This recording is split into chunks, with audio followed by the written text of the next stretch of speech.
What's going on, guys? Welcome back. So today I want to talk about some of the most embarrassing anxiety symptoms that I had personally. I know everybody's going to be different, but I also know a lot of you guys are going to be able to relate with at least a few of these. Now, I'm not trying to push a narrative that you should be embarrassed. In fact, I'm going to say something that's easier said than done. You should focus on you and your journey without worrying so much about what other people think about you in these situations or about these symptoms that you're dealing with. Again, easier said than done. I think it's natural for humans in general to worry about what other people think about them. Especially whenever you have something like anxiety. It can make us feel very insecure and can make us feel embarrassed at times. And for some of you guys, you've gotten a lot of frustrating responses from other people. Not everybody is going to have the patience and love for somebody that has anxiety disorder. And some of that comes down to they just are not going to understand what you're going through unless they go through it. All you can hope for is some love and some support and a little bit of patience, right? At least a little bit of patience. So the first symptom that I'm going to talk about today is actually a collection of symptoms, but I can't make this video without bringing up the fact that anxiety attacks and panic attacks can be embarrassing based on the situation that you're in. If you're able to have one by yourself, not so much, right? It's still horrible, right? You still go through all the symptoms, the feelings, the emotions, and everything, the sensations that come with a panic attack. But whenever you're in a pressured situation, that's whenever, it can really hit you. But it's after, usually is whenever, I don't know if you guys are like me, I suspect some of you are like me. After it passes and it's gone, you feel like, man, why did I do that? Or why did I go there? Or why did I leave here? Why did I pull over? And you're like, man, I wish I could go back and do that. Or like, man, I did that in front of all my friends or my family. So definitely whenever I was around people, I would have a lot of pressure to hold my anxiety together. And that would ironically, well, it shouldn't be ironic at this point, that it makes sense. I had a lot of anticipatory anxiety. So I'm walking into these places like a loaded gun, Thanksgiving, Christmas. The more people, it wasn't the merrier. It was worse, So I was embarrassed about having to leave, gatherings, parties, holiday events, and having to go outside and calm myself down for an hour or two. People coming out and checking on me, looking out the windows and stuff like, what's up with Trey and all that. It just felt embarrassing, right? I felt different. I felt weird. I had some support from family, but a lot of people just were kind of confused about what I was going through. I think they did the best that they could, honestly, to make me feel okay or supported. But yeah. Being in a vehicle was another huge one, whether I was driving or the passenger. I had a lot of pressure. I will say, for me personally, even though it was a nightmare driving, I had horrible driving anxiety. So every time I got in the car, I felt like I was having a heart attack. That was my biggest fear. Being a passenger was even worse for me because I didn't want to have to. I guess there was even more lack of control. At least when I'm driving, there's a little bit of control. I can go a little faster. I can go a quicker route. I'm in control here, so I feel more comfortable pulling over to go into a gas station if I need to. But whenever I was traveling with somebody else or a group of people, if I was having a bad anxiety attack or panic attack, I felt like I had to get out of that car. So even though most of the time they were cool about that, there were a few times I was able to play it off where they didn't even know, I was having anxiety.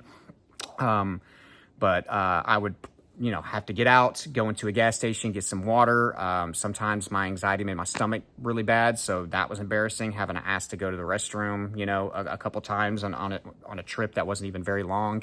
And there were a few occasions, guys, where I just had to get out, and I was obviously panicking and hyperventilating and pacing and trying to calm myself down. And luckily, the couple friends that I did that in front of, they were cool about it, you know what I mean? Even though they didn't understand. One of my friends, I scared the crap out of it. Like he thought I was gonna die. So I had to kind of tell him, like, man, I feel like I'm gonna die. I am nervous about my heart, but I think I'm gonna make it through. So situations like that, guys, a lot of you are trying to hold it together at work, at school, in front of your employees or coworkers or your managers. You don't want them to know. You don't want the people at your school to know. Any situation, guys, that you're having an anxiety attack or panic attack where there's a lot of people involved, it can lead you to feeling embarrassed afterward. And I'm just going to reinforce what I said earlier. Focus on you. Focus on you. Don't worry so much about what everybody else thinks, all right? You're going to have to get through this regardless. So focus on you. I think worrying about what other people think is only going to slow everything down. It's going to make you more fearful. It's going to give you more anticipatory anxiety. It's going to give you more anxiety whenever you're in front of people. But this led to me having a little bit of a social anxiety component. I'm not going to sit here and say that I had full-on social anxiety. I don't think I did. But social situations brought up my anxiety because I just didn't want them to happen in those situations. Now, the next symptoms, guys, are more of the visual or audible type symptoms that you can have with anxiety. Anything that somebody can hear or see on you or going on with you is obviously going to be something that you can feel embarrassed about or insecure about, right? There's a lot of symptoms that you feel inside that aren't audible or they can't see, right? They're not visual, and you're able to kind of keep those to yourself. But then there's other things that people can obviously see. Twitching was a big one, so I would find myself having to distance myself because, I mean, it would be bad, guys. I'm talking about like, I'd be like whole facial twitching sometimes. My eye was a really big one that would do that all the time. I could get twitching anywhere. And, you know, if it was anywhere in my body that was covered with clothes or somewhere else or my legs or my arm, I didn't really worry too much about that. But whenever it was on my face, like I felt like I had to stay away from people. It probably wasn't as noticeable as I thought, but I was very insecure about that. The next one, guys, flatulence. Gas is either going to go up, right, in the form of belching or burping, or it's going to go down. It's going to make you feel like you have to fart, or it's going to make you fart. It's going to happen eventually, right? And we just hope and pray that it isn't unexpected or that it's not happening in front of a lot of people. But whenever you have really bad gas because of your anxiety, which a lot of you guys can relate with, it's kind of there until you do something about it, right? You have to use the restroom. So again, having to go to the bathroom often, having to stop whenever you're going on trips, going to the bathroom being the first thing that you have to do when you get to a store, whenever you get to somebody's house, can I use your bathroom? Trying to hold it in makes you just feel uncomfortable. And for me, it gave me an insecure feeling. Luckily, I was pretty much able to hold that in anytime I had to. But it would make me feel insecure, and then it would cause this other thing. It's like this is like a whole nother embarrassing anxiety symptom to me anyways. I would start to get this crazy growling in my stomach whenever it wasn't going to be able to be released. And I'm talking about extremely, extremely loud. And then it would get to the point to where I had all this trapped gas in here. I missed my opportunity to release it because I was in a situation. My stomach would start to hurt and it would just continue to growl. And I would have to go to the bathroom and try to get in weird positions and stuff and stretch to try to get it to come out. And sometimes that didn't work. And then I just got stuck with a growling stomach the rest of the day or evening or whatever. So yeah, obviously I think, you know, flatulence, farting is going to be another symptom that can be embarrassing, especially if you're doing it in front of people and you can't help it. Sometimes it just happens. It comes out of nowhere. So yeah, the next one, guys, would be having diarrhea, right? It's an emergency. You have to go to the restroom. So it kind of goes with some of the other things that I was saying, but also it sucks to have to go to the bathroom and blow that thing up, right? And that can make you feel insecure. You know, I had to go to the bathroom a lot whenever I was dealing with my anxiety, whenever I'd go places or arrive somewhere.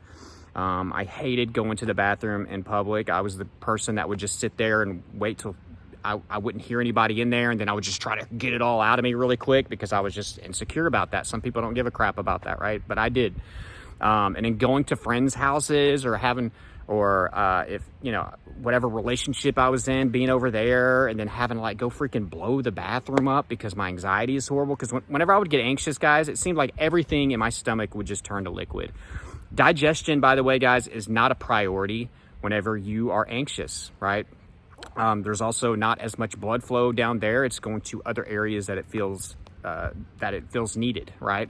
So digestion is not a priority. That's why it leads to a lot of these IBS type symptoms. But definitely diarrhea has to be up there on the list for me. Another one is frequent urination also. And I'm sure a lot of ladies can attest to this, but guys, it happened to me all the time. Whenever I was anxious, I would have to pee a lot. So it's like I'm peeing like every 15 minutes. So again, goes back to some of the other things I was saying, having to always go to the bathroom and worrying about other people noticing, like, dude, what do you mean? Or going on a long trip, you know, I would get anxious and have anticipatory anxiety about my pee. I could pee right before I'd go. And then guys, like 15, 20 minutes into driving, I'm like having to ask them to stop. And they're like, we just got started. You know, we haven't even driven that far because I would have to go to the bathroom that bad. So frequent urination for some of you guys can lead to some embarrassment. And guys, I'll throw in another one that you might not think would be embarrassing, but for me it was yawning, excessive yawning, you know, because our diaphragm, our breathing cavity can be like really restricted or constricted whenever we're anxious. And we do a lot of rapid, shallow breathing. The extreme version of this would be like hyperventilating. So if we're having a really rough day with anxiety, our body's probably feeling like it needs a little bit more air, right? A little bit more oxygen to reset, to get that deep, satisfying breath that you feel like you can't ever achieve. There are those of you that try to yawn to get to that breath. I would try to do that too. And whenever you feel like you can't get it, you start to panic. But there would be days where, guys, I would just be yawning all throughout the day. And the more serious the situation that I was in, right, or being around people or friends, the more I would feel insecure and embarrassed about it, because I didn't want them to think that, I was bored of them, or that I didn't want to be around them, or I wasn't having a good time, or that I was sleepy, right? So that would be something that would go through my mind that I was insecure about. And I'll circle back around and just let you know that you're not alone whenever it comes to this. I struggled with this for years. I know that anxiety can make us feel insecure. It can make us feel embarrassed from the symptoms that I mentioned. I mean, there's probably some symptoms that I didn't mention that you feel insecure about, and I think that that's normal. But I will say that at the same time, it's not productive. It's normal. I felt that way, but it wasn't doing me any good, or it didn't do any favors for me. And all it did was give me more anticipatory anxiety about it happening again. So I'm not saying that you're going to be perfect and completely shameless or completely comfortable with having horrible gas in front of people. These are just, I want you to view these as symptoms that are just not pleasant, and things are going to get better. And I'm not going to have to keep worrying about this in the future. As long as you're doing what you need to be doing for your anxiety recovery, this will pass. This storm will pass. It passed for me. It took me a while to get past it. I was very stubborn. All the things that I tell you guys in these videos and in my course and through my coaching, guys, it took me years to really come up with all that. So now I'm able to kind of give you a lot of great information and tips and stuff like that on this channel in like a shorter amount of time. Like, you can go through my whole channel. I have over 1,000 videos. You can just check out a lot of different stuff, a lot of tips, a lot of help. And you can get that process started. Just don't wait. Stop waiting, right? Don't wait anymore. Start today. Start working on the things that you already know you need to be doing for your anxiety. Get that routine together and start today. Get your exposure started today. Start working on your lifestyle and detoxing today. If you want more help, guys, with your recovery process, I do have a course, Elite Anxiety Bootcamp, that will take you step by step through the process that I went through, to get through my generalized anxiety disorder, my panic disorder, and my crippling health anxiety. Again, if I did it, you can too. I'm going to put the link down below in the description and in the first pinned comment. I'm also going to read you a review real quick. Happy Saturday, y'all. I'm spending part of my day today watching Trey's Elite Anxiety Bootcamp. These courses have already explained so much and have helped even more. I'm not a big reader, so the fact that it has a lot of audio really helps me focus. Let's kick anxiety right in the butt. So be a part of that if you haven't. If you're interested in coaching, I have coaching services that I offer for people that want them and want that extra time with me on the phone. You can send me email, and that information is in the description as well, and I'll get back with you. There's a link for online therapy, so check that out if you've never tried therapy. And guys, until next time, keep fighting. I love you all.